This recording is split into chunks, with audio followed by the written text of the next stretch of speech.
Muito boa noite a todos, os nossos votos de paz e o nosso abraço fraterno a cada coração presente.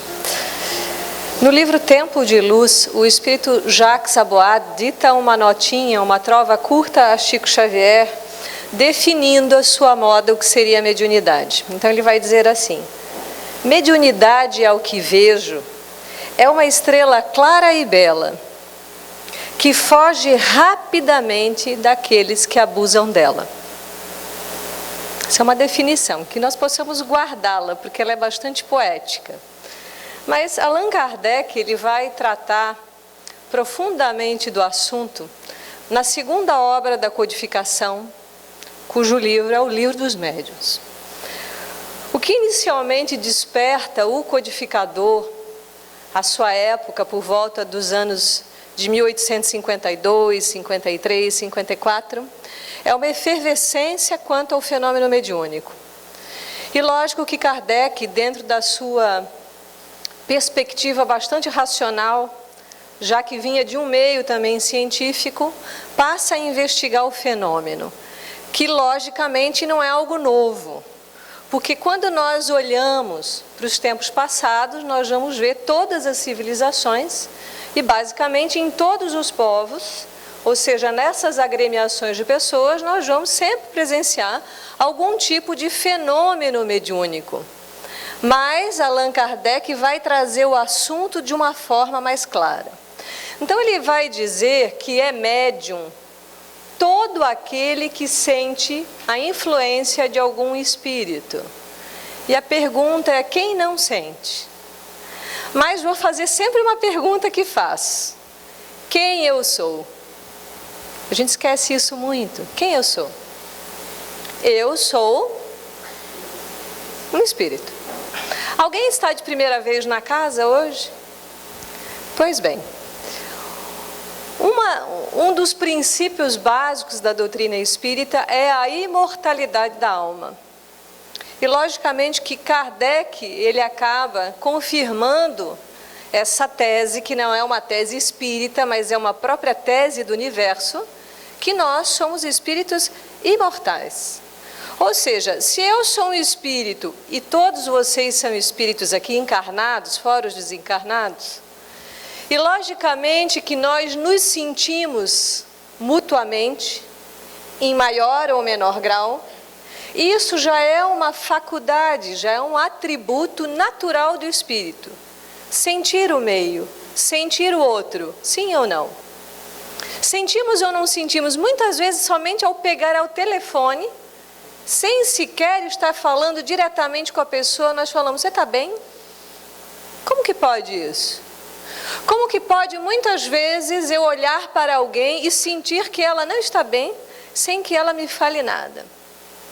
É um tipo de sensibilidade própria do espírito imortal, que, lógico, vai se depurando ao longo das eras, ao longo de cada existência. Então, Allan Kardec vai dizer no Livro dos Médiuns que aquele que sente, e ele fala textualmente, num grau qualquer, ele não está falando de uma ostensividade de percepção, mas num grau qualquer. A partir do momento que eu sinto, isso já me coloca na condição de um médium. E ele conclui, né? Sente num grau qualquer, a influência dos espíritos é, portanto, e de fato, médium. Essa faculdade é inerente ao homem, não constitui, portanto, um privilégio exclusivo. Então, em muitas situações dentro do processo evolutivo da humanidade, nós vamos ver algumas pessoas sendo colocadas numa situação diferente ou até especial por conta de algumas faculdades, entre elas a capacidade de se comunicar com o plano espiritual, de visualizar os espíritos, de ouvi-los, e não só a nível de uma troca direta com os espíritos desencarnados, mas inclusive com a própria natureza. Então, a faculdade não se revela da mesma maneira a cada indivíduo. Cada um de nós, então Allan Kardec vai dizer que nós todos somos médiuns, mais ostensivos ou menos ostensivos. mais sensíveis a essas percepções, e vejam só que uma criatura dotada dessas características pode sentir mais, inclusive na convivência com os encarnados. Isso é para ficar claro, porque nós não podemos perder de vista que nós somos espíritos, só que nós estamos encarnados. Mas isso não quer dizer que não ocorra uma troca frequente entre todos nós o tempo inteiro. Essas trocas se operam. E lógico, se eu sou um espírito encarnado, e se nesse meio onde nós estamos pode haver uma centena ou mais de espíritos comungando conosco esse momento, há uma reciprocidade dessa troca desde que haja um processo sintônico, um processo de igualdade de informação da minha consciência, de eu espírito, para o outro. Assim como nós formamos núcleos de afinidade neste mundo encarnado, nós igualmente os formamos daqui para aqui. Porque a gente fala para lá, como se essa dimensão espiritual estivesse distante, mas na verdade, nós, na condição material o qual nos encontramos, nós estamos imersos na dimensão espiritual, e não o contrário daquilo que a gente geralmente pensa. Então, quando falamos dessa mediunidade, Allan Kardec vai trazer isso muito bem, ele trata do assunto com extrema naturalidade, porque é inerente ao espírito. E quando ele vai aprofundando as questões dentro do seu estudo, no Livro dos Médiuns, ele vai, portanto, escrutinando, passando um pente fino e mostrando, portanto, essas especificidades, já que para cada um de nós, a mediunidade, ela se revela de forma particular. Então, ele traz algo em linhas gerais, mas nós estamos realmente longe, e muito longe, de compreendermos certamente e amplamente desse assunto que é tão vasto. Então, nós temos uma normativa. Então, Kardec, quando estuda o fenômeno, a primeira conclusão que ele chega é que, por que se estabelece esse contato com o plano espiritual? Qual é a grande notícia que o codificador nos traz? Que nós continuamos vivos mesmo depois de mortos. Isso muda consideravelmente o pensamento da época. Isso muda consideravelmente hoje a nossa forma de viver, melhor dizendo e corrigindo, a nossa forma de existir, já que a vida é uma ação contínua. Pois bem, no livro O Consolador, Emmanuel vai também tratar do tema. E nós vamos fazendo um mosaico entre um apontamento e outro, entre uma literatura e outra, para que nós possamos esclarecer e tirar um pouco alguns preconceitos que nós temos e dúvidas e temores acerca de algo que é natural. E que com certeza a evolução da mediunidade dentro de nós marca também um processo de evolução para o espírito, para algumas potências que muitas vezes nós nem sequer pensamos que somos dotados dela. Porque ainda nós achamos que o médium é a pessoa especial. Mal sabemos que muitas vezes aquele que reencarna com grandes características mediúnicas é um espírito extremamente comprometido, endividado muitas vezes. Então nós temos aí, dentro da mediunidade, a grande oportunidade de uma redenção, de refazer um novo caminho frente à existência. Então o médium não é especial, o médium não é diferente, mas ele pode sentir um pouco mais por ser uma criatura mais vibrátil, mais suscetível àquilo que ocorre ao seu entorno. Ele pode sofrer mais, ele pode sentir mais, tanto para o equilíbrio dessa faculdade, quanto muitas vezes para o desequilíbrio. Então vejamos, Emmanuel vai definir também a mediunidade na questão 382. Ele diz que a mediunidade é aquela luz que seria derramada sobre toda a carne e prometida pelo Divino Mestre aos tempos do Consolador, atualmente em curso na terra. Então Jesus diz que as pessoas profetizariam, ele não fala isso, que os velhos profetizarão. Então, Emmanuel dita essa questão no livro Consolador, isso por volta do ano de 1940. Então ele fala que é uma luz que se derrama sobre a humanidade exatamente para chamar a nossa atenção às devidas proporções, porque a época de Kardec nós vamos presenciar um fenômeno físico muito intenso, porque predominava basicamente o pensamento materialista naquela época. Então não haveria como negar, por exemplo, quando nós estudamos o fenômeno de Huddersville, nos Estados Unidos, das pequenas irmãs Fox, 2 crianças que se comunicavam com o espírito que dava pancadas numa parede e que foi descoberto por fim que naquela casa que elas moravam, houvera ali um assassinato. Então, o fim desse processo mediúnico deve ser sempre um fim útil, não especulativo. Pois bem, então essa luz é derramada sobre a humanidade, nessa definição de Emmanuel, a época do Consolador, para que exatamente em nos chamando a atenção para algo que precisamos mudar em nós. E mesmo assim, quantas pessoas que ainda presenciando o fenômeno não creem, não aceitam, não compreendem. E está tudo bem, porque tudo é uma questão de tempo.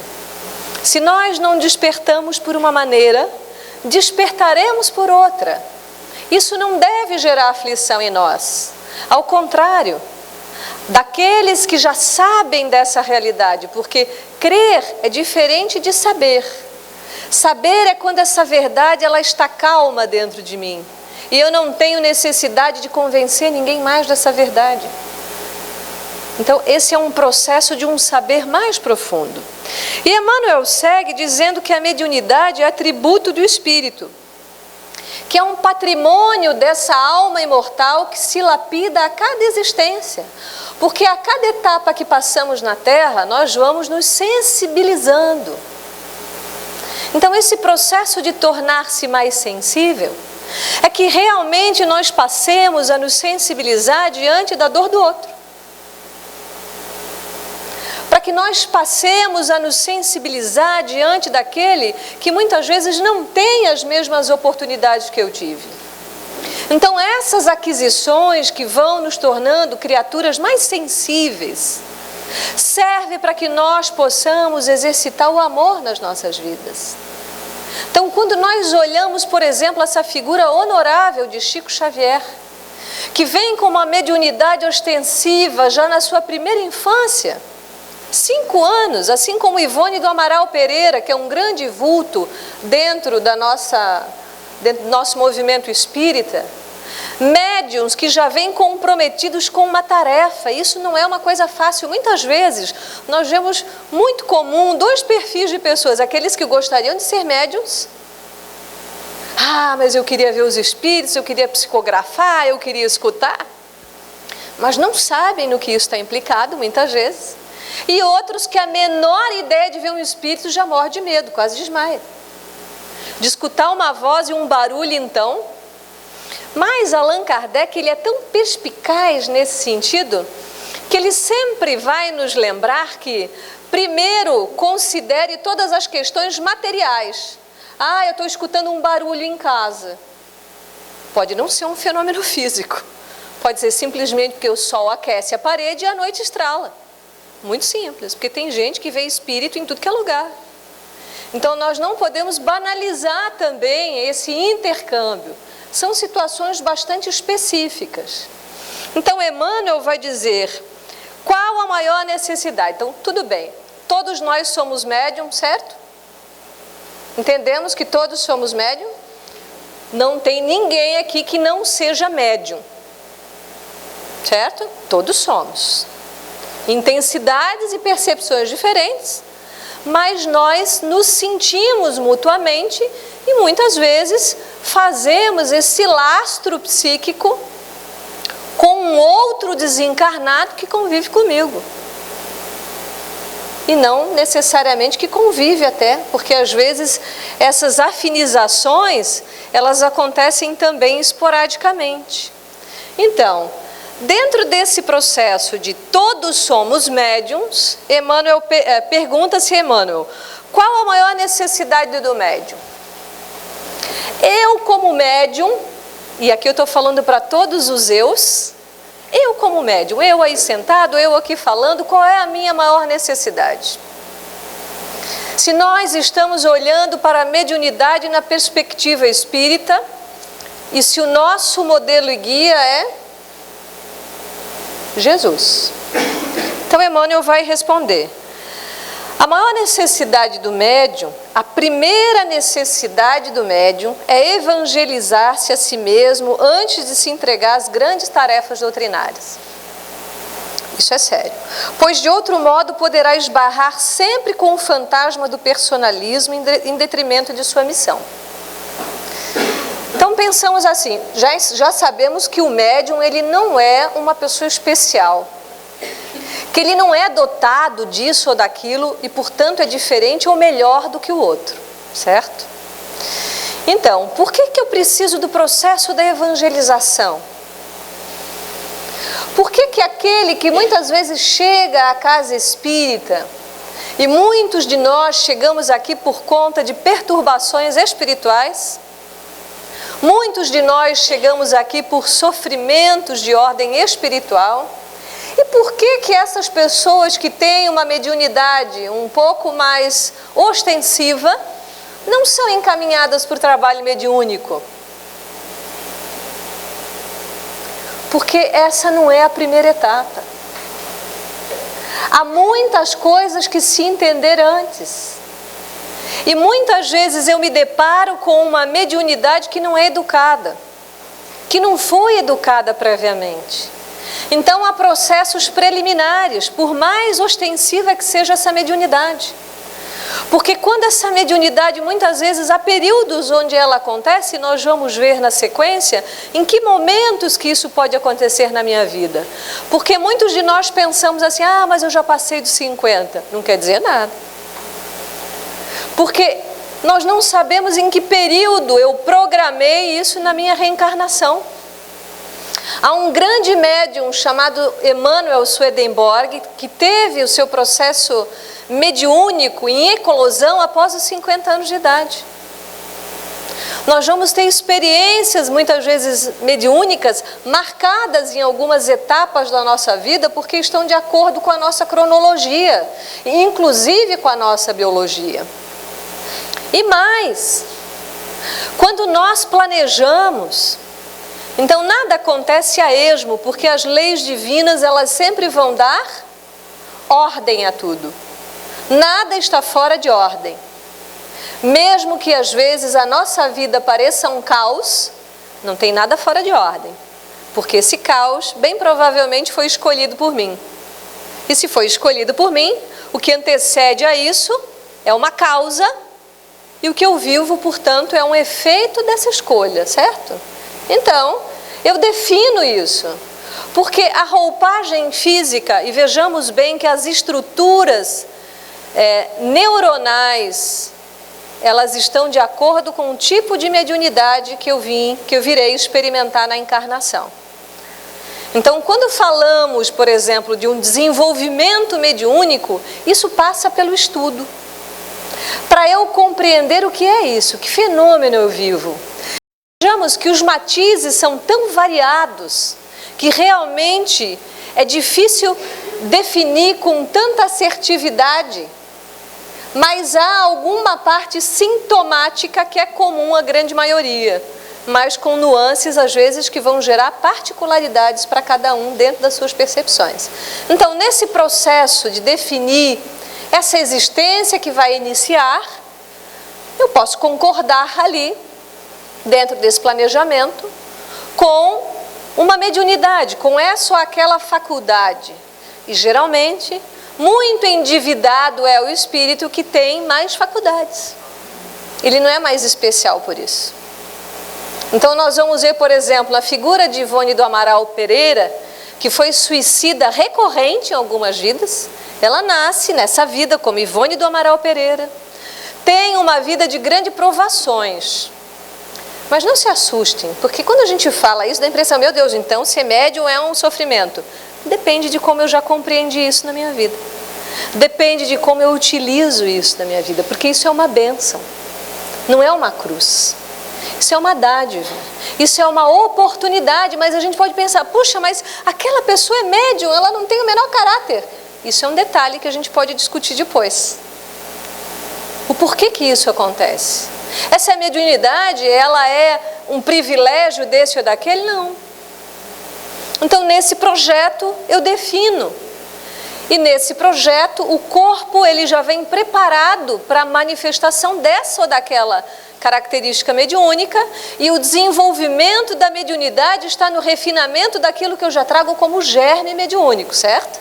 Eu nunca vou desenvolver algo que eu não tenha e que seja realmente útil na vida para que seja explorado para o meu bem e para o bem comum, certo? Então Emmanuel fala dessa urgência desse processo de evangelização, porque um médium, por ser mais vibrátil e mais sensível, talvez seja aquele que possa se melindrar mais, que qualquer coisa fica sensibilizado. Mas será que tem que ser assim? Será que essa mediunidade é uma mediunidade que já foi ajustada, que já foi estudada, que já foi compreendida? Ou eu ainda sofro por conta dessa influência? Ah, eu estava bem, mas eu entrei em tal lugar e saí mal. Ah, eu estava bem, falei com fulano e fiquei mal depois. Será que é assim? Vamos colocar entre aspas que esse fenômeno pode ocorrer também, mas ele não pode ser algo que seja sempre frequente. Então Emmanuel vai dizer mais. Então esse atributo do espírito, ele fala, essa característica mediúnica que nós carregamos, representa ainda a alvorada de novas percepções para o homem do futuro. Ou seja, nós estamos muito recentemente entrando em contato com essa faculdade. É muito recente essas sensibilizações de cada um de nós. E ele completa o seu raciocínio dizendo: quando pelo avanço da mentalidade do mundo, as criaturas humanas verão alargar-se a janela acanhada dos seus 5 sentidos. Então, a grande maioria de nós ainda é muito embotado dentro do corpo. A maioria de nós ainda é muito rígido dentro desse corpo. Então, o processo mediúnico, esse processo, como ele fala, esse alvorecer dessas sensibilidades, isso vai acontecendo gradativamente. Porque eu, particularmente, sempre brinco com a ideia quando a gente vê aqueles filmes de magia, tipo a série do Harry Potter. Então, você vê o Harry Potter com aquela varinha mágica e eu penso, meu Deus, que estrago que a gente faria com uma vara dessa. Que estrago nós faríamos com as nossas sensibilidades mediúnicas a 100% de ação hoje, sem sermos criaturas moralizadas. Quantas pessoas só com a varinha a gente faria sumir da nossa vida? No trânsito, então, vários carros, né? Motoristas. Então vejamos que esse processo mediúnico, esse despertar das nossas potências, ele precisa, na visão espírita, estar atrelado a uma moralidade que cresce dentro de nós, a um juízo de valor. Porque sem isso não é uma mediunidade com Jesus. E Kardec vai falar, a mediunidade é algo tão santo que deve ser praticado santamente. A mediunidade é algo tão sublime que a sublimidade dentro da sua vivência é pautada nos valores morais, em valores espirituais. Quantos médiuns que nós não sabemos que o são, que o agem, e que agem mediunicamente no seu silêncio. Então, na visão espírita, essa mediunidade que foi nos dada como uma graça para que nós possamos, ao longo da existência, nos retificar, porque nem sempre é fácil sentir tanto. É como se isso fosse um freio segurando os nossos ímpetos. É como se isso fosse um freio segurando muitas vezes a nossa língua. E é um freio, muitas vezes, para algumas ações que cometeríamos sem sermos tão sensíveis, para exatamente nos colocarmos no lugar que precisamos. Então é uma graça, é uma bênção, o qual Jesus vai dizer: dá gratuitamente daquilo que recebeste gratuitamente. Então o exercício mediúnico dentro do movimento espírita é um exercício gratuito. Alguém já pagou aqui para tomar um passe? Não. Porque se entende isso como um serviço de doação. Eu vim, e todos nós deveremos pensar assim: eu estou aqui para quê? Para servir. Essa é a melhor parte. Às vezes nós achamos que ser servido é a melhor. Não. Servir é a melhor parte. Porque aí nós aprendemos a nos doar. Aí nós aprendemos a dar realmente, como diria Jesus, o que a mão direita dá, a esquerda não fica sabendo. Então Emmanuel segue na sua reflexão dizendo que todo esse processo mediúnico ele vai acontecer de forma espontânea. Nós não devemos forçar absolutamente nada, porque pessoas que forçam esses processos tendem a ficarem mais desequilibrados. Então, se muitas vezes esse processo mediúnico ele vem acompanhado de perturbações,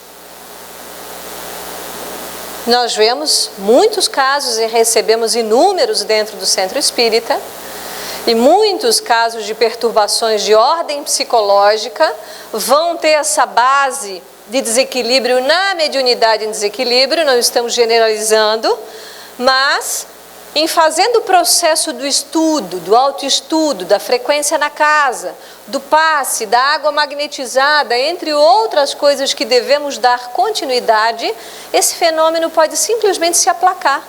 Porque nem sempre a perturbação espiritual que sofro é sinal de que vim com a missão de exercício mediúnico. Entenderam? Tudo bem? Estamos juntos?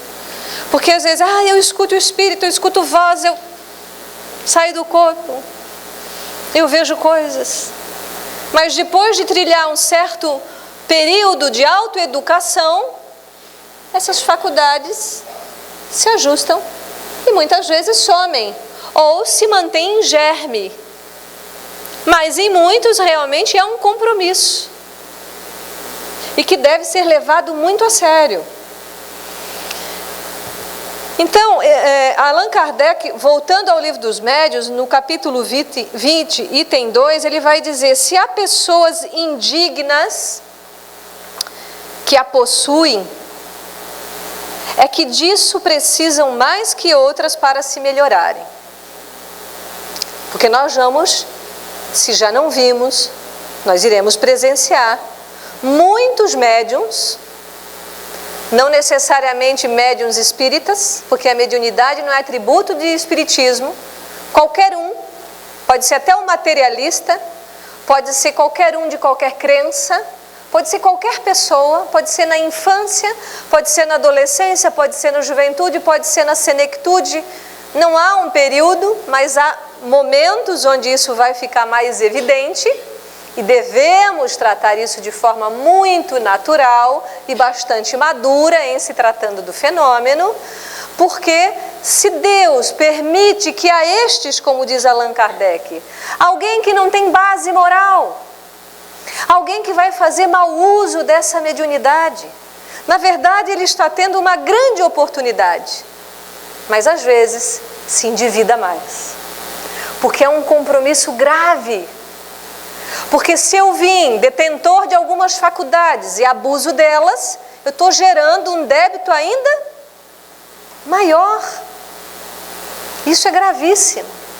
Allan Kardec diz: se eu não quero me dedicar a me aprofundar no assunto, que eu nem comece. E é muito assertiva a sua orientação. Porque é algo que exige de nós, toda a doutrina nos pede seriedade, nos pede um compromisso, não com a doutrina, porque o compromisso é com cada um. O compromisso de espiritismo é para comigo, aonde eu estou, no lugar que eu reencarnei, aonde eu atuo profissionalmente, a cidade onde eu vivo. Então é um processo de grande mudança interna. Então Kardec diz, então, pensas que Deus recusa meios de salvação aos culpados? Isso para que nós possamos mudar um pouquinho a ótica, porque às vezes nós pensamos, puxa, mas o fulano de tal, com aquela mediunidade, fez isso. São oportunidades. Mas nós não podemos julgar o que ele fez. Muitas vezes nós temos que orar por esses médiuns que infelizmente acabam falindo nos seus compromissos. E que muitas vezes não vão precisar só de uma existência futura, mas de algumas, para retificar os seus débitos, dependendo do quanto de pessoas que eles fizeram mal. Então é uma responsabilidade. E Kardec vai dizer, onde quer que haja uma reunião de homens, então nós pensamos aqui, né? Nós, onde há uma reunião de pessoas, há igualmente em torno deles uma assembleia oculta, que simpatiza com as suas qualidades, com os seus defeitos, feita a abstração completa de toda a ideia de evocação. Ou seja, eu posso não sentir nada, como eu tenho uma amiga que diz, eu sou igual uma pedra, eu não sinto nada. Mas dentro do trabalho mediúnico, ela é médium de sustentação do trabalho, dentro da estrutura do trabalho mediúnico em si. Mas mesmo eu não sentindo nada, eu estou sozinha? Raramente nós estamos sós. Então, pelo tipo de pensamento que tenho, pelo tipo de linguagem que eu uso, pelo tipo de hábitos que eu cultivo no meu cotidiano, eu vou ter presenças espirituais comungando por afinidade desse ambiente que construí. Então, nós fechamos a porta da casa, tudo bem, o ladrão encarnado não entra, mas nós não sabemos quem está conosco. Quer dizer, sabemos sim. Nós sabemos muito bem o tipo de companhia espiritual que nós temos dentro dos nossos lares, dependendo do hábito que temos. Então, fecha a porta, mas a nossa porta mental segue aberta. Então, temos dentro do movimento espírita, indicamos muito que façamos a prática do Evangelho no lar, uma vez por semana, 15 minutos. O que isso significa numa vida, num dia, de horas no WhatsApp, no Facebook, Instagram, Twitter e todo tipo de rede social? 15 minutos num dia, de uma semana de 7 dias. Então, o Evangelho no lar, além de ser um lenitivo para nós que compomos essa agremiação familiar, é uma irradiação de eflúvios extremamente salutares para esses espíritos que estão conosco. Às vezes a gente nem se dá conta de que muitos espíritos familiares já desencarnados estão conosco. E como auxilia, porque o Evangelho é um processo iluminativo, como disse Emmanuel. O médium precisa evangelizar-se. Todos precisamos nos evangelizar. Ou seja, termos como diretrizes da nossa vida a lei de amor. Esse amor a Deus, esse amor a mim mesmo e o amor, consequentemente, ao próximo. Então, dentro do processo da mediunidade, olhando agora especialmente para a eclosão, que são momentos muitas vezes específicos onde essa mediunidade aparece.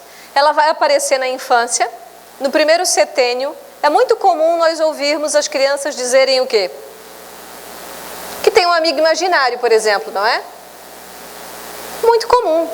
Ou que vem alguém familiar, o avô, e diz, olha, o vovô veio aqui e deu tal notícia. Mas como? O vovô já desencarnou não sei quantos anos, aí mostra a foto, é esse? É esse.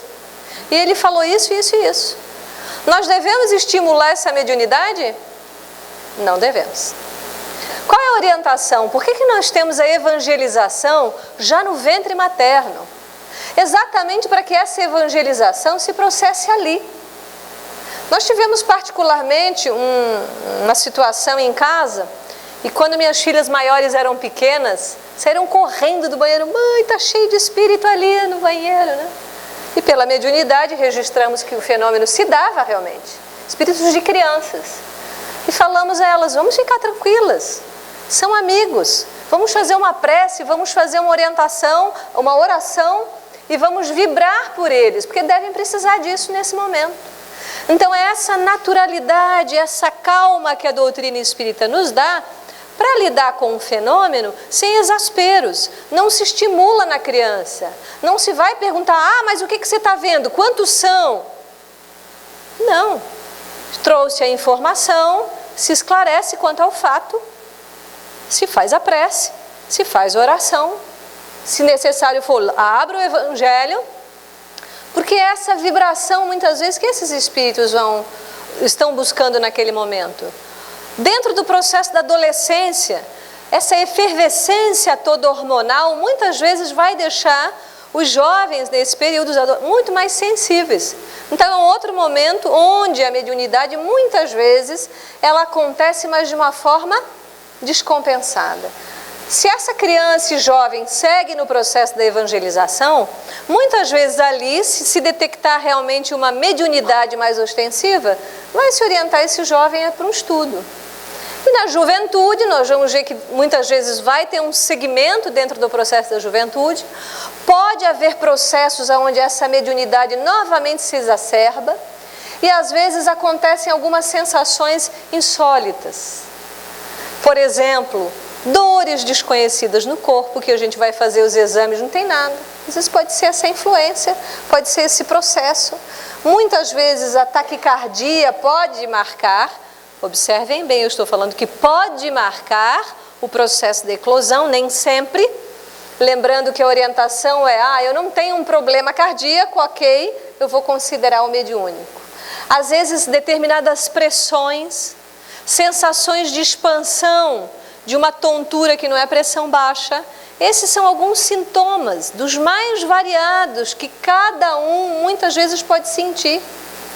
Pressões internas, algumas angústias, sem um motivo cabível para tal. Porque às vezes nós não sabemos quem está interagindo conosco. E dentro do processo da juventude, nós vamos olhar para o processo da velhice. Então, na velhice é muito comum, principalmente quando chegando ao final do processo reencarnatório, essas faculdades mediúnicas elas se alargam porque eu já estou mais no plano espiritual do que propriamente aqui. Então é muito comum nós ouvirmos relatos de pessoas mais velhas dizendo, olha, o fulano está aqui, está vindo me buscar, já estou vendo não sei quem, um parente geralmente, né? Porque se estabelece, está mais fácil de ter esse contato com o plano espiritual. É muito mais tranquilo, porque os liames físicos já foram afrouxados. Então, dentro desse surgimento da mediunidade, independe de lugar, independe de religião, depende de centro espírita, de classe social, de gênero, independe. Não é privilégio, como já falamos. Pode revelar-se em qualquer lugar, pode revelar-se de qualquer forma. Sintomas nós já falamos, né? Mas não é a mediunidade que gera o distúrbio no organismo, mas a ação fluídica dos espíritos. Percebe? Então não é a mediunidade que está gerando esse ou aquele desconforto, mas são essas presenças espirituais, como há um processo sintônico e uma troca de fluidos, eu posso sentir mal-estar. Mas que pode ser daquele o qual eu estou sintonicamente vinculado. A gente às vezes não sente mal-estar depois de conversar com alguém encarnado? Sente ou não sente? Ou vamos pensar no oposto. Quando eu encontro uma pessoa que eu afinizo, uma pessoa que me transmite paz, como é que eu saio do diálogo? Saio animado? Então imaginemos, né, nós, em sendo vigilantes nos nossos pensamentos, em nos evangelizando para o exercício do amor, quem eu vou atrair como companhia espiritual? Quantas vezes numa prece sentida, mas singela, nós somos envolvidos numa atmosfera que parece uma bênção, não é assim? Que gratuitamente parece que recebemos um passe e realmente recebemos. Porque essas sintonias, elas vão se estabelecendo com o plano espiritual de acordo com o que fazemos. Então vejamos que maravilhosa é essa bênção. Chico Xavier, aos 60 anos de mediunidade, foi questionado: Chico, o que significa para você 60 anos de mediunidade? E vejamos, quando Chico Xavier ele completa o livro Paulo e Estevão, ele se ajoelha ao chão porque ele recebe a visita espiritual de Paulo de Tarso, de Estevão e Abigail, que são os personagens principais dessa história. Chico se joga ao chão e chora copiosamente, tamanha a gratidão de estar recebendo aquela visita espiritual. 60 anos de mediunidade. E aí é questionado, o que significa, Chico, para você 60 anos? 6 minutos. 6 minutos. O que ele quer dizer com essa resposta? Não sabemos nada. Não sabemos o quanto somos influenciados pelos espíritos. Não sabemos muitas vezes o quanto nós podemos influenciar os espíritos, porque às vezes nós reclamamos da obsessão, mas a nossa mudança amorosa pode tocar mentes empedernidas no mal. Porque nada resiste ao amor, absolutamente nada. Nada resiste a esse processo de evangelização dos nossos corações. Então, nessa condição de todos médiuns que somos, nessa condição desse constante intercâmbio, seja com encarnado ou desencarnado, que nós façamos o bem, que nós sejamos úteis, que aquilo que pensemos, que aquilo que sintamos, que aquilo que falamos e que aquilo que fizermos seja útil, seja bom, seja pautado nos exemplos de Jesus, porque se é algo santo, que nós possamos realmente cumpri-la santamente. Agradeço a atenção de todos e espero que a palestra de hoje, a exposição, tenha gerado uma provocação para que a gente estude mais, se descubra mais e coloque essas potências a serviço de Deus. Muito obrigada.